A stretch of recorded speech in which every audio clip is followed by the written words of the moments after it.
अग्रवाल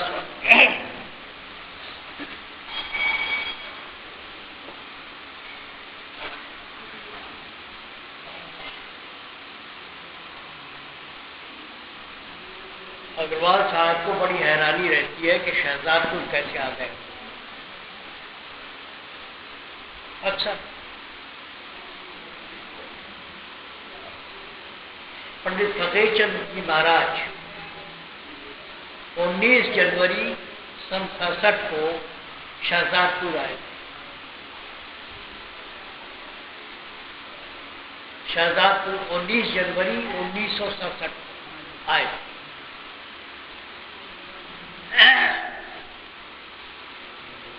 मामचंद जी के वहां प्रसंग हुआ। अब मामचंद जी को कह रहते हैं कर्म का कानून बड़ा प्रबल है। पंडित फकीरचंद का मैं कुछ सत्संग का एक पढ़ूंगा। कर्म का कानून बड़ा प्रबल है, मामचंद यह संसार है। रुक जाओ, जाओ, रहने दो, रखो।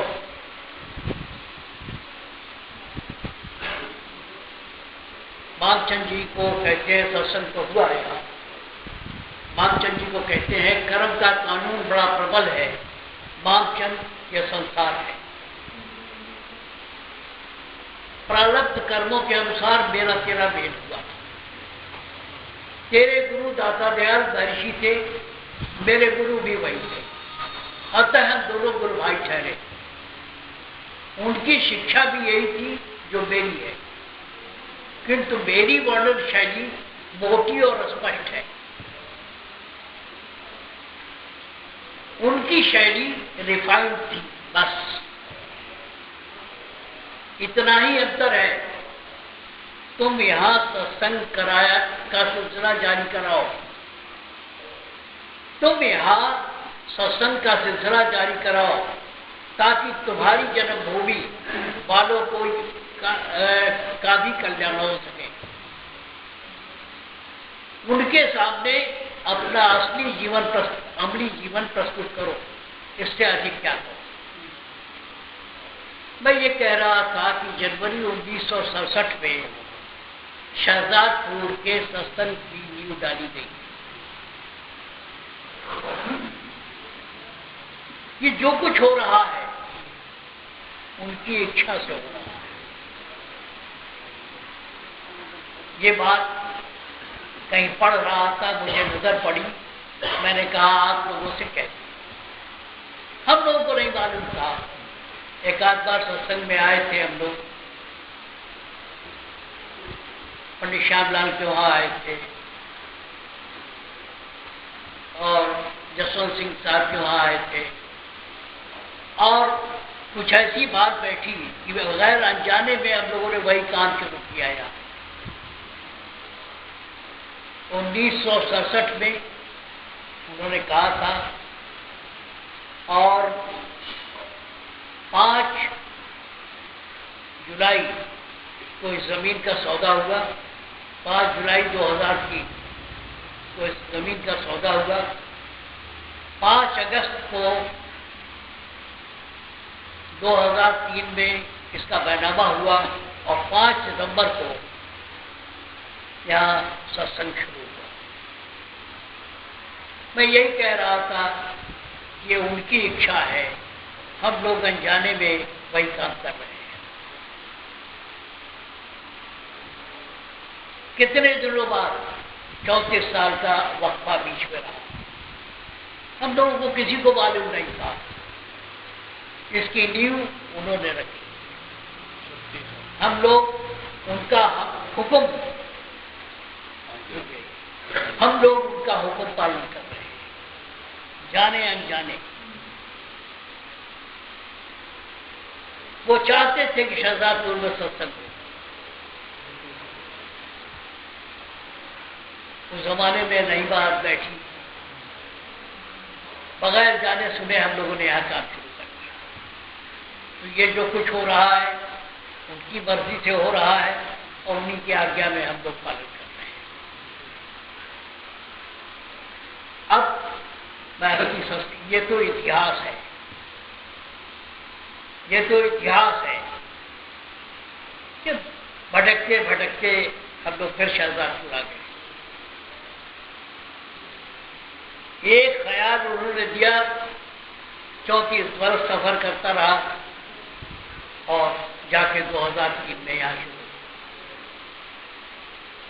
इन सरदार लोगों का एहसान है, इन लोगों ने इस जगह जा सके। देखिए, अभी एक भजन पढ़ा गया, बड़ा सुंदर भजन पढ़ा गया, गुरु मोहे अपना रूप दिखाओ। यह भजन शिव सागर में है, पढ़ने लायक। दाता कहते हैं कि सगुण रूप जो है, गुरु का सगुण रूप जरूरी है, मगर उसके काम नहीं चलता। जो असली रूप है वो वहां तक पहुंचने के लिए सगुण रूप जरूरी है। जो साकार रूप है, जो सामने दिखाई पड़ रहा है, वो गुरु का रूप नहीं है असली, लेकिन उसकी जरूरत है वहां तक पहुंचने के लिए। इसी को कबीर साहब ने कहा, गुरु को मानुष जान के कई नर कहिए अंत। और आगे तो है क्या, गुरु का रूप कुछ और है। इसी में जवाब भी देते हैं दाता, गुरु का रूप है क्या। कहते तो हैं, उनकी योग्यता का क्या मिसाल किया जाए। सारी जिंदगी बाबा फकीर गाते रह गए, लोग गाते रह गए, अंत नहीं है। दाता दयाल ने ये बात शुरू की और बड़े पोशीदा ढंग से इसको बता भी दिया। शब्द रूप, जो रूप दोबारा वामे भी अब सूरत पठाओ। असली रूप क्या है, शब्द रूप है।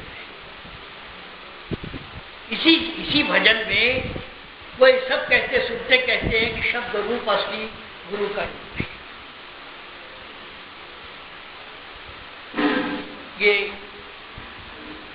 दूसरी बात है। देखिए, मैंने पहले भी बताया था, सालवान स्कूल में कहा था और फिर यहाँ के लिए भी कहता हूँ,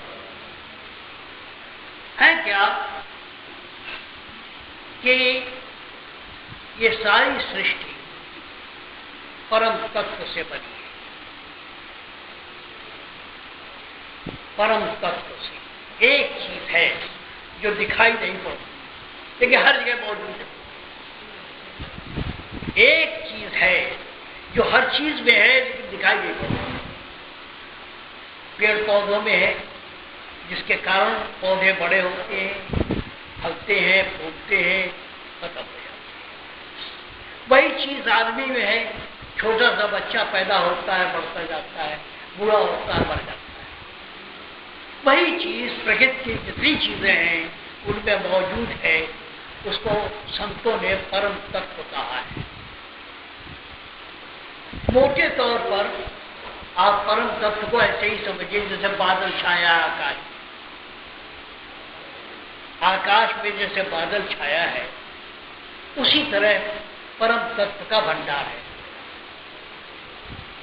उसके अंदर हलचल पैदा हुई, हलचल पैदा हुई और उस हलचल पैदा होने से शब्द हुआ। जब कोई चीज गति में आती है तो आवाज करती है। जब गति और तेज हुई तो प्रकाश पैदा हुआ। जब कोई चीज चलने लगती है तो पंखा है, अभी चल रहा है, कुछ आवाज कर रहा है। बहुत अच्छे अच्छे पंखे बने हैं जिनमें बिल्कुल आवाज नहीं होती, लेकिन अगर गौर से देखा जाए तो जो भी चीज चलती है उसमें आवाज होती है। और जब ये काफी तेज चलता है, अगर इसकी गति और बढ़ा दी जाए तो इसके अंदर से बिजली चमकती है, रोशनी आती है। अब जब रोश और गाढ़ा होता है, गति और तेज होती है, तो अग्नि पैदा होती है। अग्नि जब पैदा होती है, जब आग पैदा हुई, शब्द हुआ क्योंकि गति हुई, हलचल हुई तो गति पैदा हुई। गति से जब गति और तेज हुई तो उसके प्रकाश पैदा हुआ। प्रकाश और तेज हुआ, गति और तेज हुई तो अग्नि पैदा हुई। अग्नि से जल पैदा हुआ, जल से पृथ्वी पैदा हुई। इसीलिए जब प्रलय होता है तो पहले पानी होता है, फिर आग होती है। खैर और बात, इसीलिए मैं इसलिए भी कह रहा था कि कुछ लोगों को अभ्यास में प्रकाश नहीं मिलता। तो मूल तत्व जो है वो शब्द है। असली तत्व क्या है? शब्द है। शब्द का होना लाजमी है। प्रकाश हो न हो, अंतिम जो है शब्द है। और जब अभ्यास करते करते शब्द भी समाप्त हो जाता है तो इसका मतलब परम तत्व में आप लीन हो गए, लय हो गए, समाप्त। जो चीज जहां से निकलती है वही खत्म हो जाती है। इसीलिए मैं आपको ये व्याख्या बता रहा था कि शब्द मूल है, और इसी को दाता ने कहा कि शब्द रूप है। के लिए कह रहा हूं, मैंने अपना ध्यान मुंसफी पर रखा और यहां तक आया। इसलिए जब तक वो न मिला तब तक चैन नहीं था। सोते जागते वही ख्याल रखा और आखिर वो ख्याल जब गाढ़ा हुआ मिल गया। किसी चीज को पाना और किसी चीज को छोड़ना, ये दोनों दाता ने सिखाया। तो कोई चीज सोचो तो ऊंची सोचो। पटवारी बनने की बात करोगे तो चपरासी नहीं होगे, लेकिन सिर्फ इच्छा करने से काम नहीं चलेगा। उसके लिए तपस्या करनी पड़ती है। इस दुनिया के बाजार में कोई चीज मुफ्त नहीं मिलती, कोई चीज मुफ्त नहीं मिलती। दान देना पड़ता है, मेहनत करनी पड़ती है, पढ़ना पड़ता है। जिस वक्त और लोग ऐश कर रहे थे उस वक्त, आजकल तो पंखे है, बिजली है, कमरे में बंद करके पढ़ रहा था। तो आज दाता की दया है। लोगों में और मेरे में फर्क यह है कि मैं समझता हूं कि नहीं कुछ किया, न कर सका, न करने योग शरीर, जो कुछ किया सो हर किया भाई कबीर कबीर। मैं तो ये समझता हूं कि केवल दाता की दया है। लोग समझते हैं कि मेरे 3 माने, फर्क इतना है। तो मैं कह ये रहा था कि अपना एक लक्ष्य जितने नौजवान हैं वो रखे और उस पर एक ही लक्ष्य रखो जब तक वो पूरा न हो जाए। जब वो पूरा हो जाए तो दूसरा लक्ष्य रखो, फिर तीसरा रखो, फिर चौथा रखो। ये मनोमय नियम के अनुसार है कि मन को एकाग्र करोगे तो तुम्हें वो रोजी मिल जाएगी। कोई जायज ढंग होना चाहिए तुम्हें अपने गृहस्थी के जीने के लिए। पहला काम तो यह है, मंदिर में घंटा बजाने से बेहतर यह है। चाहे किसानी हो, चाहे नौकरी हो, चाहे रोजगार हो, कोई न कोई धंधा होना चाहिए। यह नहीं कि नेपाल से माल ला रहे हैं, हिंदुस्तान में बेचे, इस बदली का काम नहीं, तो जायज नहीं। इसलिए नौजवानों के लिए जरूरी है कि अपनी रोजी का, मुस्तकिल रोजी का एक इंतजाम रखें। ये नहीं है तो तुम्हें अध्यात्म भी नहीं मिलेगा। और दूसरी बात यह है, गलती करना बुरी बात नहीं है, लेकिन उसका प्रायश्चित होना चाहिए। अपने आचरण को परखा करो। माल इच्छा करने से कुछ नहीं होगा। शेख चिल्ली की तरह बैठे रहो, सपना देखते रहो, उससे कुछ नहीं होगा। देखो अब तो शायद लाठियां बंद हो गई, अब भी कुछ चलती है, किसी किसी के हाथ लाठी लगती है। बाकी जितने हैं उनको 30 दिन कोई न कोई काम धंधा करना पड़ता है। इसलिए जिसको आकाश वृत्ति कहते हैं कि आसमान से टपका हुआ है, ये रोजी नहीं। एक मुस्तकिल रोजी खोजो। जब तक तुम आजाद नहीं होगे, दुनिया के मोहताज बने रहोगे अपनी जरूरतों के लिए, तुम अध्यात्म नहीं पा सकते।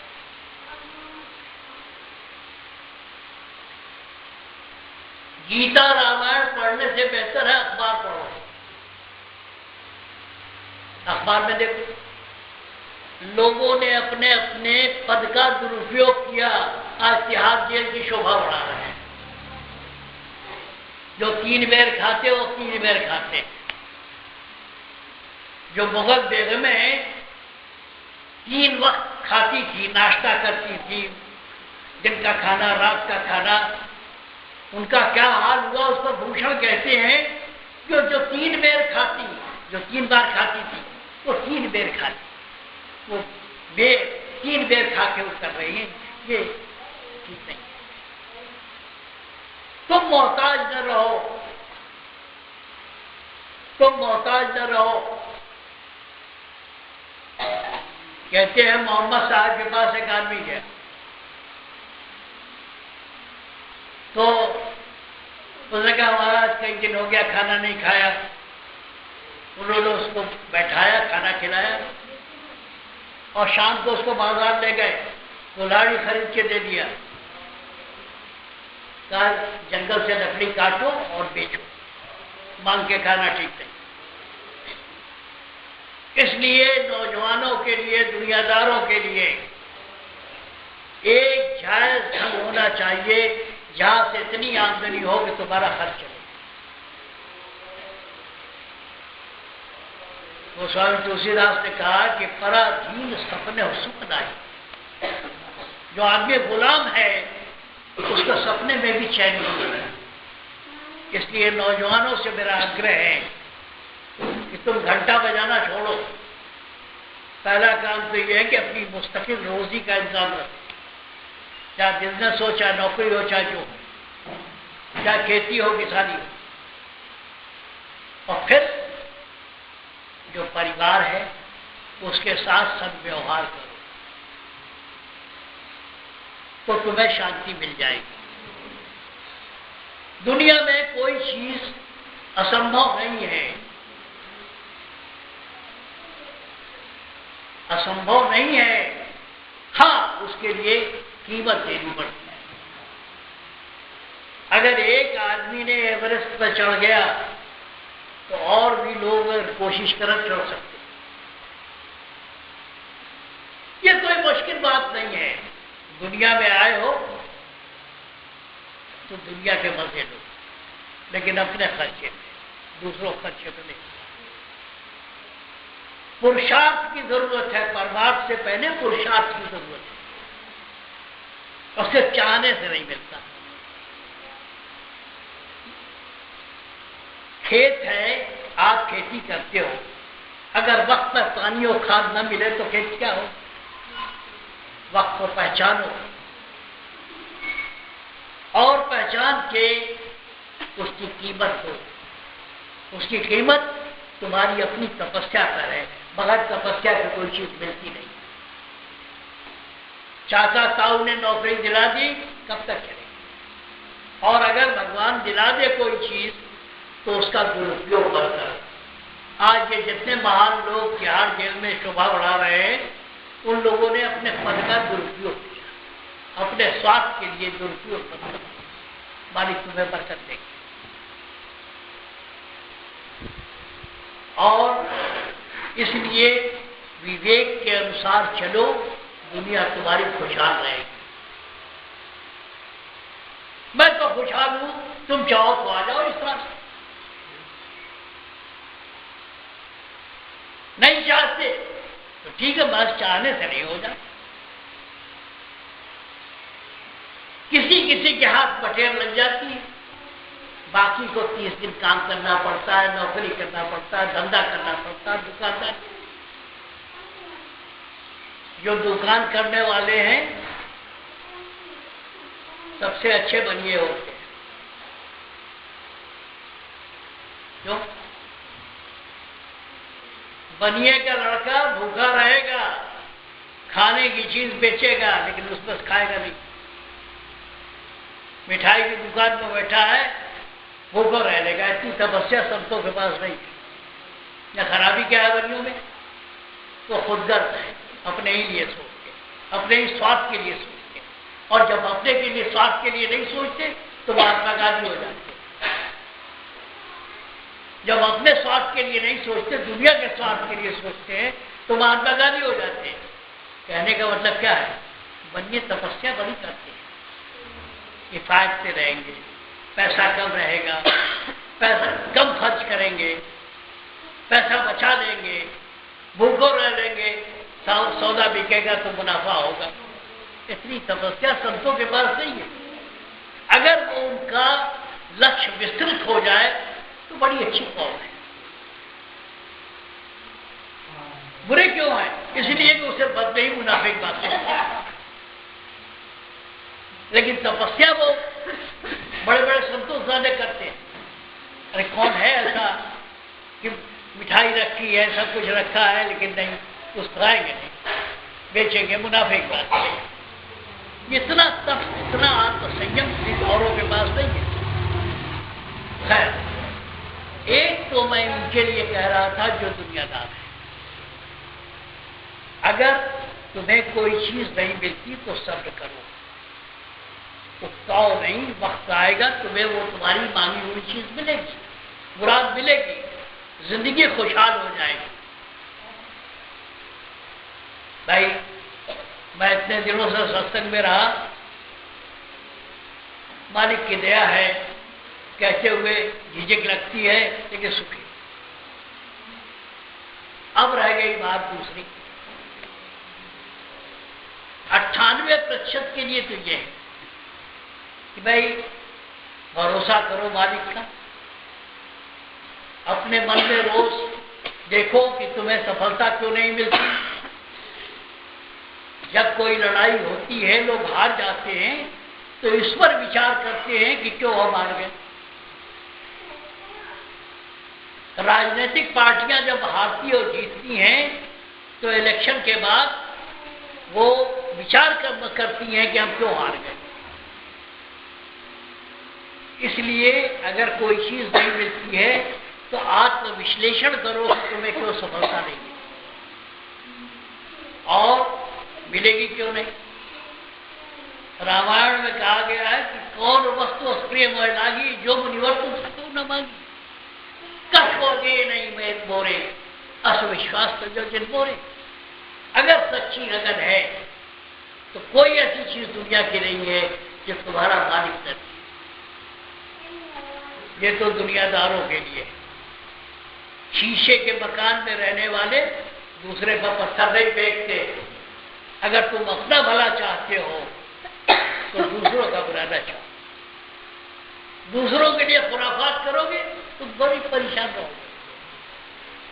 तुम्हारे शीशे के मकान पर पत्थर पड़ेगा। अपने काम से काम रखो, अपनी नीयत साफ रखो, जैसी नीयत रहेगी बरकत हो।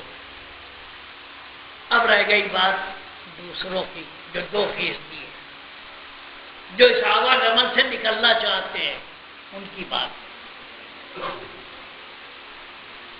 यह सत्संग तो दुनियादारों का है, जिसको परम दयाल जी कहा करते थे शिव संकल्पम वस्तु। वेद मार गए, अपना विचार ठीक रखो और सुबह से शाम तक शैक्षणिक की तरह सोचते न रहो। ये सोचो मैं क्या चाहूं, मुझे क्या मिलना चाहिए। अब हर चीज चाहिए आपको। अरे भाई सोच तो लो, बाजार में खड़े हो, क्या क्या तुम्हें चाहिए जो बड़ी जरूरी है तुम्हारी जिंदगी के लिए। उसके लिए प्रयास करो, संकल्प करो। राह चलते किसी किसी को लाठी मिलती है, किसी किसी को खजाना मिल जाता है, लेकिन बाकी तो 30 दिन काम करना पड़ता है।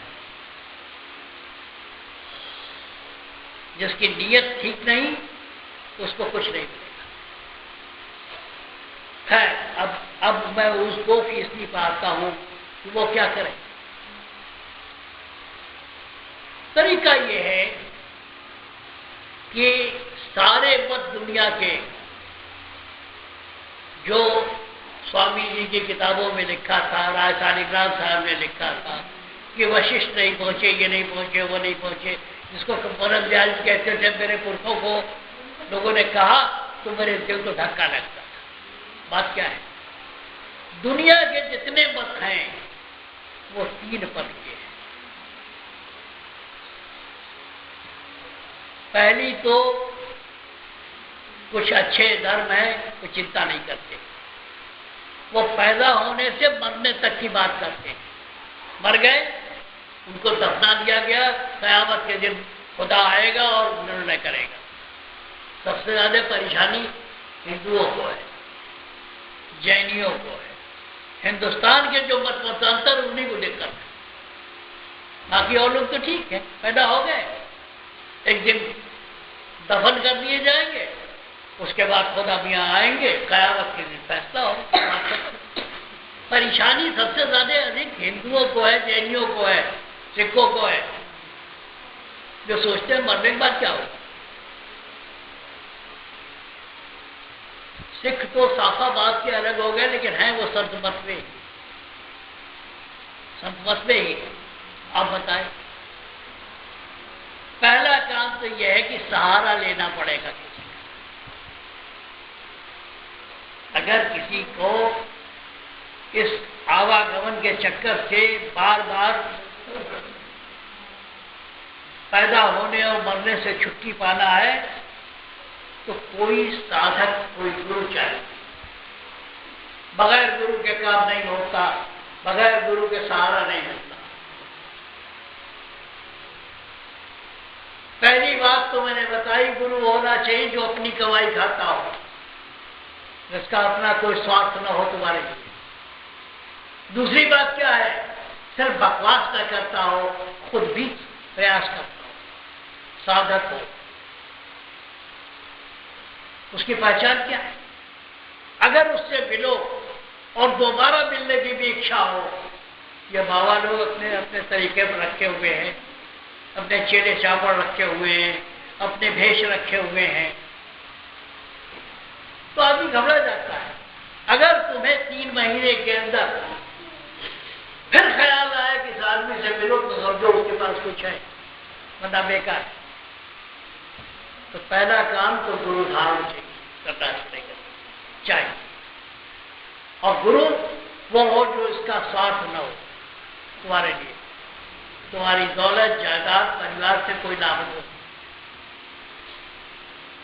अब उसके बाद क्या है, तो मैं कह रहा था कि दुनिया के जितने भी मत हैं, संत मत को छोड़ के, वो 3 पद के।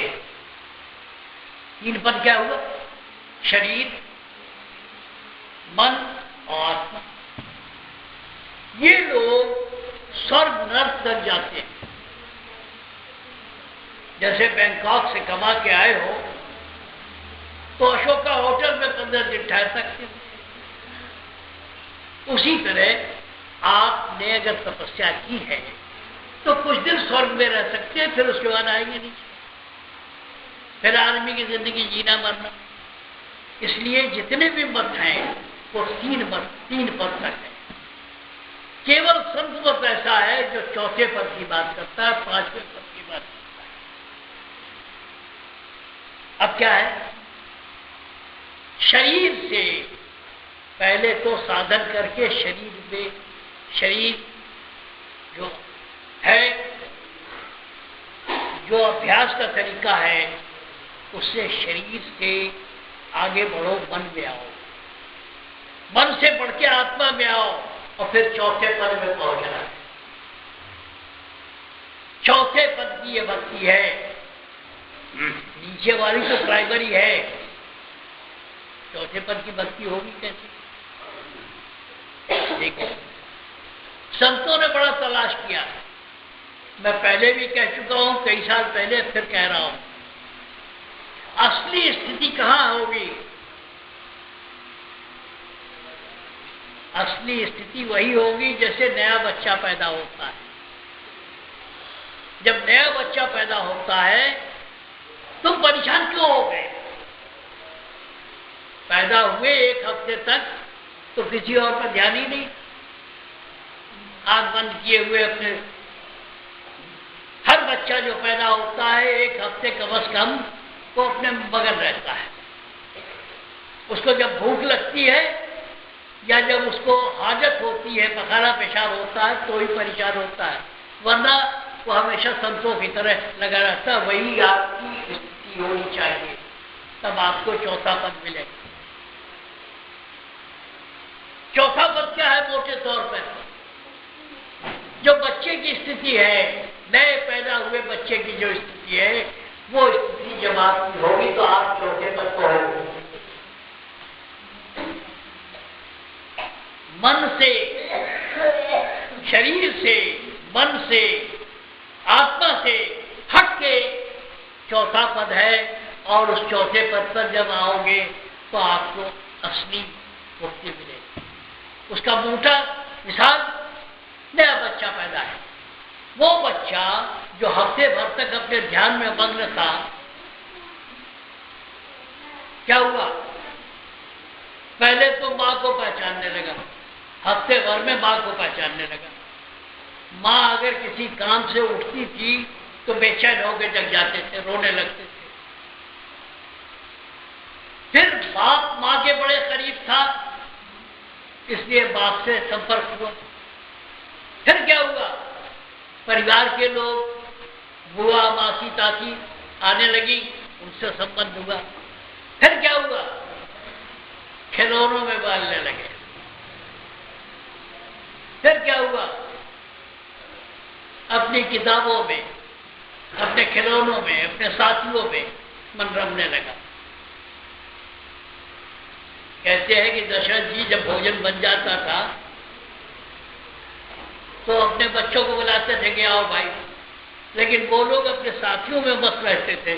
नहीं, आओ तजवाल समाजा, अपने साथियों को छोड़ के नहीं आते। फिर जब और बड़े हुए, 14-15 के हुए, तो ताक झाक शुरू हुई। लड़का है तो लड़की में, लड़की है तो लड़के में रुचि लेने लगे। फिर शादी ब्याह हो गई, घर गृहस्थी में जहां से चले थे आपकी वो धारा, वो गंगा उलझती चली गई और मैली हो गई। अगर मैली हो गई, फंस गए, परेशान हो गए, तो उसका तरीका क्या है? उलट चलो आसमाना नीचे क्यों रहना? उलट चलो आसमाना नीचे क्यों रहना?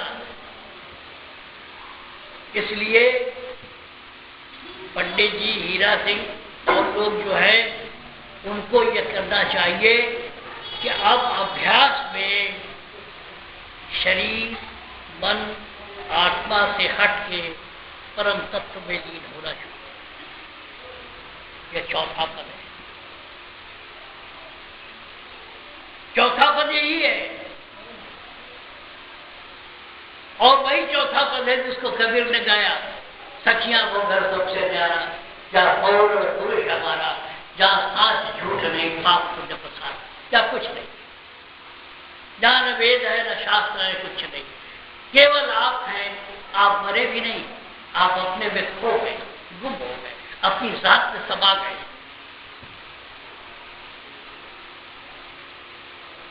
जिसको स्वामी जी ने कहा, हैरत हैरत हैरत होई, हैरत रूप धरे पुन कोई, राम रहीम करीम ने केशव, कुछ नहीं कुछ नहीं कुछ नहीं था। ये वो स्थिति है जब, जिसको कहते हैं आप, जैसे आप हो इस वक्त सत्संग सुन रहे हो, बैठे हो, बातचीत कर रहे हो, घर जाओगे, खा पी के आराम करोगे, आंख बंद कर लिया, कुछ देर में कान बंद हो जाएगा। ऐसा इंसान, कुछ देर में कान बंद हो जाएगा, बाहर लाउड स्पीकर चलता रहे, आपको ध्यान नहीं आएगा। जुबान बंद हो गई, और फिर क्या हुई?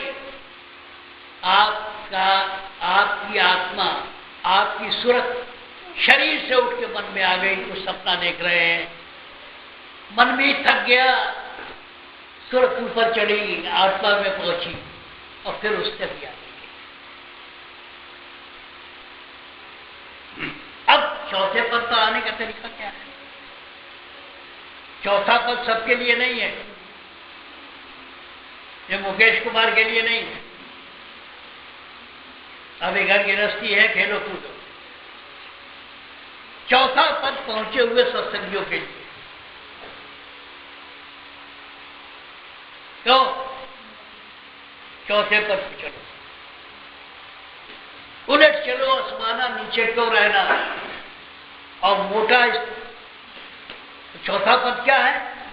वही जो नया बच्चा पैदा हुआ है, तो किसी में ख्याल नहीं, बाजा बजे कुछ भी हो, सबके घर में नए बच्चे पैदा हो। देखो उनका क्या है, उनको जब भूख लगती है या जब वो बिस्तर गीला करते हैं तो चिल्लाते हैं वरना बस। तो पहला संबंध मां से पैदा होता है। कहने का मतलब यह है कि चौथे पद पर चलो, उलट चलो आसमाना, नीचे क्यों रहना। और एक बात और है, देखो अगर जायज ढंग से आप धन उपार्जन करते हो तो सुख भोगना पाप नहीं है। आछत अन्न उपासा, अबे तुम्हें भगवान दे रहे हैं, तुम जायज ढंग से अपनी खेती बाड़ी से आमदनी करते हो, तो दुनिया ये सृष्टि क्यों बनी है? आनंद लो। मानव दयाल जी महाराज कहा करते थे कि लंगोटी लपेटने वालों का धर्म नहीं है, ये तो पीताम्बर पहनने वालों का है। भगवान कृष्ण की तरह पीताम्बर पहने, लेकिन ये कि चुरा के नहीं, नाजायज ढंग से नहीं, जायज ढंग से अगर तुम्हें कुछ मिलता है तो सुख लेना भी बुरा नहीं।